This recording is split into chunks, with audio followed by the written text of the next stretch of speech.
Nah Imam Syafi'i luwih elek meneh nak ndonga. Tapi elek apik. Imam Syafi'i nate disomasi mbek keluargane mayit gara-gara ndonga entekno mayit misale ruhin mati ya. Imam Syafi'i diaturi, imam besar diaturi. Ndelok mayite ruhin mung ngene tok ngendikan Imam Syafi'i. Ya Allah, jenengan tetap pangeran tanpa nyiksa niki. Nak enggak menjadi kebutuhan engkau, rasa siksa, barno ra ampun. Mulai Imam Syafi'i. Jadi pokoknya jenengan niku ora ndek kebutuhan nyiksa tiyang niki. Nak mboten dadi kebutuhane jenengan nggih barno mawon rasa napa disiksa terus mulai. Mulai keluargane mangkel. Dinteni tenan-tenan muni ngono tok. Lah niku keluargane ngipi ketemu mayite niku ketemu ruhin. Coba Imam Syafi'i itu kasih hadiah, barokahnya doanya dia saya terbebas dari azab. Jadi kena tiru apa nak main dipisoi wong. Tapi kula wani, kula bolak-balik meraktek konten wan. Kula wani. Wae nek rada terkenal ngalim rada enak, rada ditoleransi to aneh-aneh iku rada toleran. Ora wis lara wis. Kula sering pemenang nak mayite wis wopoh banget ten cek wani guyon kula mbek anak putune. Menes krungu kabar nak anak putune bosen ngrumat nonton semalah wani kula. Gus dongani, ya, tapi aku ora tenanan, nak tenanan dong aku malah ra mandi. Lha piye niku? Wes tangandane. Aku nak tenanan malah ra mandi. Lha piye niku? Nak dong aku tenanan berarti nganggep apa koyo polisi, nak gak prosedur gak ditampa. Pangeran Rahman Rahim ora pas lah ditampa wae. Nggih Gus ra tenanan lah sementing donga wis. Donga. Wis. Dong aku kok Imam Syafi'i, ya Allah. Nyiksa mayit niki mboten kebutuhane jenengan. Jenengan tetep pangeran tamu nyiksa niki. Pun barno mawon. Ora kok muni sepuro pun barno mawon. Lah iku terus akhirnya banyak yang mengaplikasikan doanya Imam Syafi'i tapi dimodifikasi. Masyhur wa anta ghaniyun an adzabi. Setiap donga ana tambahe wa anta ghaniyun an adzabi. Engkau tidak butuh menyiksa ini. Artinya menyiksa ini tidak menjadi kebutuhan engkau. Tapi cek parah Mbah Khalil Bangkalan, Imam Syafi'i cek parah Mbah Khalil. Mbah Khalil Bangkalan parah meneh, masyhur, mutawatir. Ada mayat orang kaya di Surabaya, beliau ditunggu orang banyak karena zaman itu orang paling terkenal alim itu Mbah Khalil Bangkalan, gurune Mbah Hasyim Asy'ari. Siapa yang enggak kenal Mbah Khalil Bangkalan? Syekhona Khalil. Bareng toko dinteni wong akeh kon nalkin mayat mung ngene tok. Ya Ji yo, aku sibuk ape mulang. Pokoke nek ditakoki malaikat muni ngenteni aku ya murah. Ya pokoke nek ditakoki malaikat muni ngenteni ketua rombongan ya sak mulah wis. Wis ngono tok. Ora ono wani loro yo terus wong alim wis. Piye maksude? Sing tukang niru niku Mbah Bisri abae Mbah Mus ngger pidato teng ndi ya. Ya pokoke angger takoki malaikat muni rombongane Bisri. Engko ben ngenteni aku malaikate. Jenenge takok ketua rombongan, lha apa takok anak buah. Lalu kabar-kabare Mbah Khalil akhirnya jawab ketika ditanya para kiai, "Lah nek jenengan takok aku yang ngenteni ketua rombongan dijawab Nabi Muhammad." Malaikat mungkar nakir ya ora wani ngadepi Nabi Muhammad. Ya gak levele mosok. Kanjeng Nabi kekasih pangeran sok ape takoki. Ya repot ngoten niku wis. Wong jadab-jadab iku repot wis. Tapi sing jelas apapun itu kita kudu ngerti nggih, wae eling-eling ayat kadzalika kuntum min qablu. Dadi wong kudu eling asal usule dhisik-dhisike. Ana wong nek fanatik nasab. Monggo paling nasab kiai teng Jawa paling banter nasab mung 3-4. Bariku ya mbahe awam meneh. Nggih sing boten Habib lho, sing Habib karuan Rasulullah sing boten Habib ayo. Hitung ayo, misalnya sing bangga Wali Songo tok Kalijogo bariku ayo sapa? Bol sapa bandar sapa bar Kalijogo sapa bapak ayo? Adipati sinten? Wilotekto nggih. Tuntas tetep kok. Ayo contohna sapa? Mbahku iki kiai, bapakku kiai, engko mbahe buyute wis. Iku eling-eling napa kadzalika kuntum mingkop. Nak kiai liyane malah nak teng nah daerah Pantura aja mendingan, nah kata sing pun 7 turunan, 8 turunan. Saya kata lah sing jarang tapi. Bona, saya eling-eling ya, pokoknya wau sindiran kadzalika kuntum mingkop. Itu yang Nabi Muhammad boten segaris dengan Nabi Nuh. Nabi Muhammad jelas-jelas kena khitab anitabi millata Ibrahim napa Hanifah. Kon anut napa tradisine utawi milai Nabi Ibrahim. Lah milai Nabi Ibrahim niku faman tabi'ani fa innahu minni wa man asani fa innaka ghafurur rahim. Sing anut kula nggih kelompok kula, nak sing durakani kula jenengan sepurane sing gedhe. Dadi kula suwun pokoke mbek wong fasik wis cocok ra cocok wis disabari. Soal menegakkan hukum, misalnya harusnya dihukum ya dihukum. Tapi kowe ora usah menvonis bahwa dia pasti suul khotimah. Karena kalau Anda begitu saake anak iso wae sampeyan ndek anak saleh. Nggih putune saleh. Kaya ngendikane Nabi, iso wae bapake kafir, anak turune mboten napa kafir. Saniki mung jelas terbukti niku.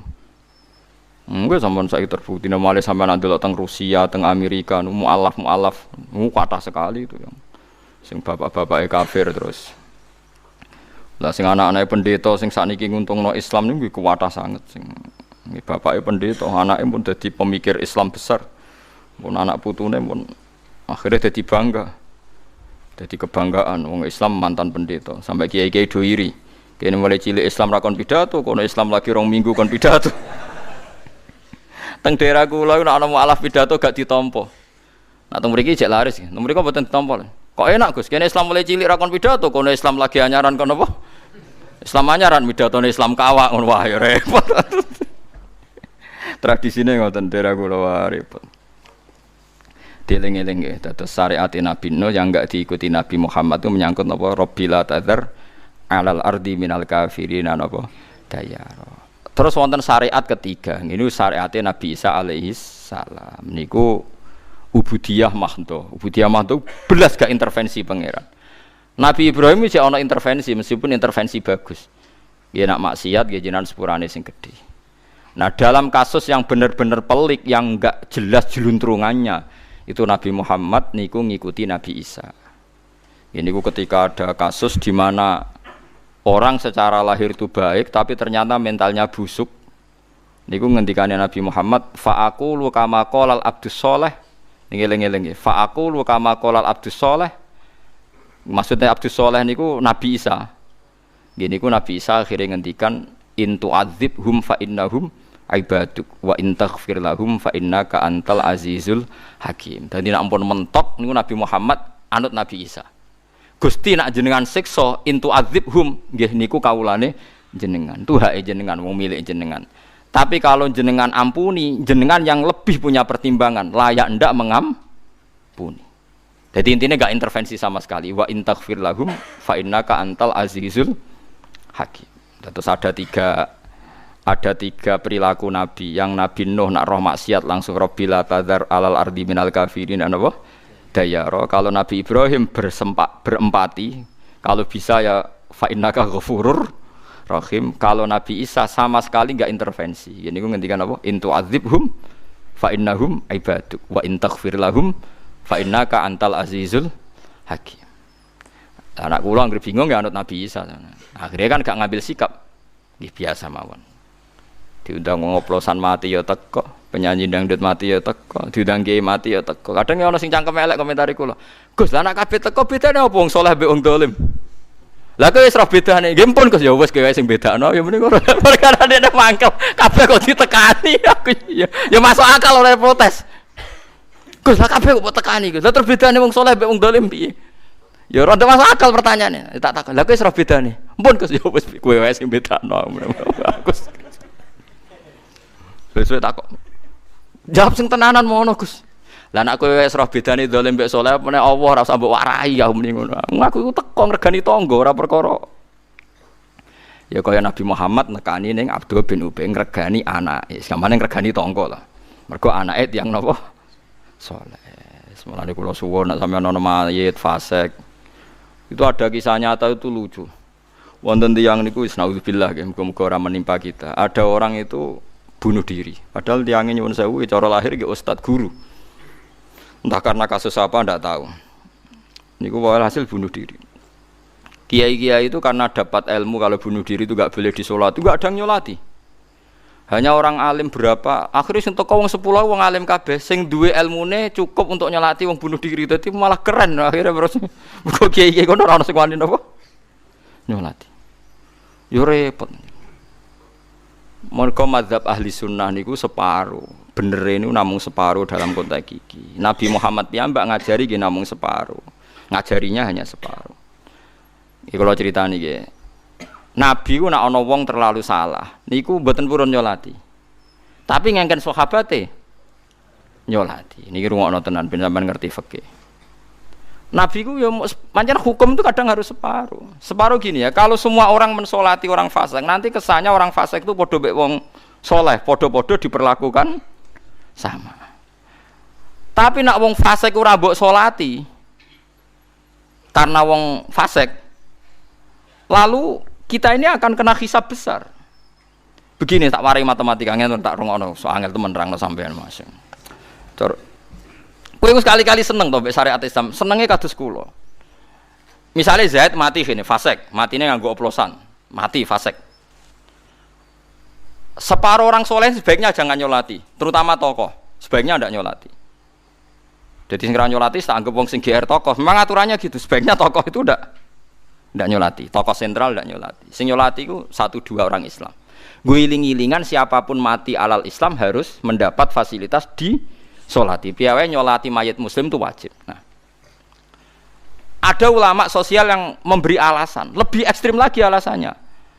Jika Zaid yang mati oplosan itu tidak disolati oleh komunitas muslim karena orang Islam menghindari kabeh, pasti ada tradisi baru dalam kematian orang fasik. Misalnya pas mati dikirim ning kuburan mbek dinyanyekno lagu oplosan. Karena kita tidak menciptakan tradisi dalam mengubur orang fasik, pasti mereka akan menciptakan tradisinya sendiri. Mbok digotong ambek whisky, mbok di engko ngedusine ambek alkohol, mbok ambek napa? Bertus.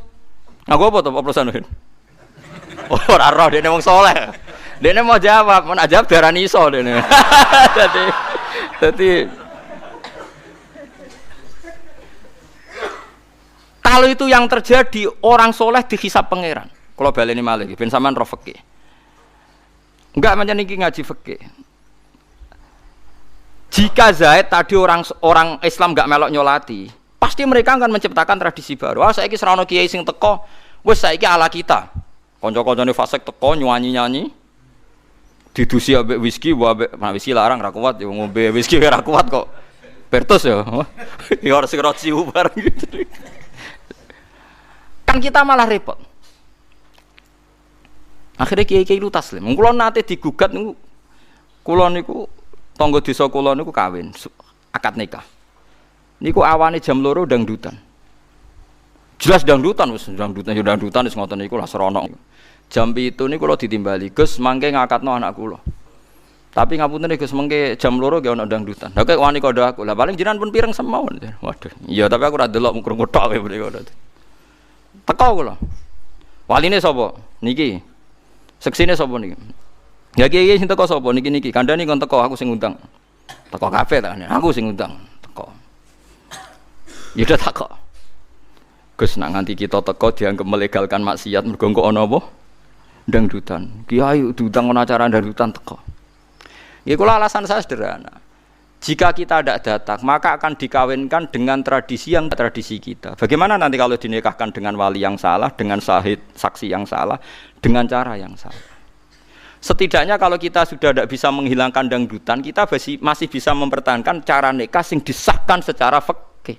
Sehingga anaknya ini nanti menjadi anak yang baik karena dinikahkan oleh kiai dengan tradisi yang benar, pakai wali yang benar. Kalau kita tidak mau semua, terus mereka kiai ra gelem nganggo caraku dhewe. Akhirnya taslim, oh ya Gus bagus enggak apa-apa. Lha iku pikirane kiai, lha iku hebate Rasulullah. Tapi aja kabeh, lagi-lagi sebaiknya aja kabeh. Nak kabeh kok ana wong takok bedane wong fasik mbek wong dolim piye nak mati kok padha-padha rame. Ha ya kan repot. Lah iku Kanjeng Nabi pintere ngoten, dadi wonten tiyang nakal wonten mati, wong bunuh diri mati napa tiyang diutang mati, Nabi mesti ngoten. Rawuh terus mul kodur. Ngendikan sahabat-sahabat, "Shallu ala sahibikum." Ya ceng yo kancam salati, aku ora usah kundur Nabi. Sahabat dhisik ra koyo LSM, gimana Nabi itu? Kok gak jelas kaya ora ono ngene.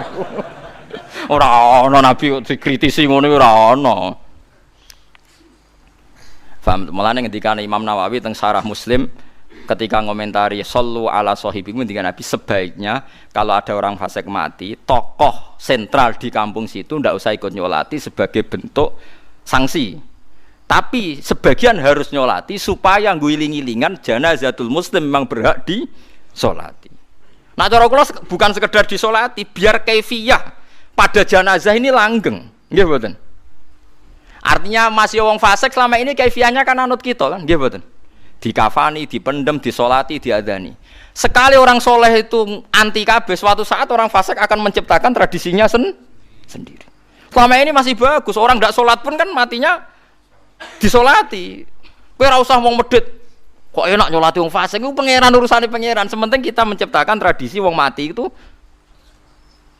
ya tradisinya seperti ini. Kalau kita tidak ngambil tradisi itu, mereka akan menciptakan tradisinya sendiri. Terus misalnya terus nyanyi-nyanyi piye gitu.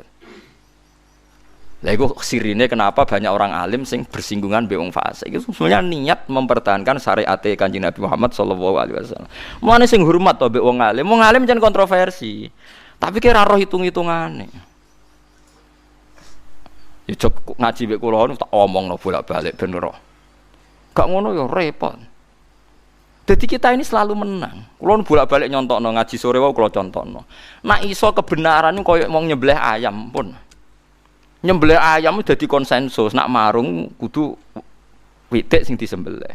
Sampai Cina sing kafir wae, nak duwe warung kon nyembelih mudin, mergo roh nak ora sembelian itu ditolak secara konsensus.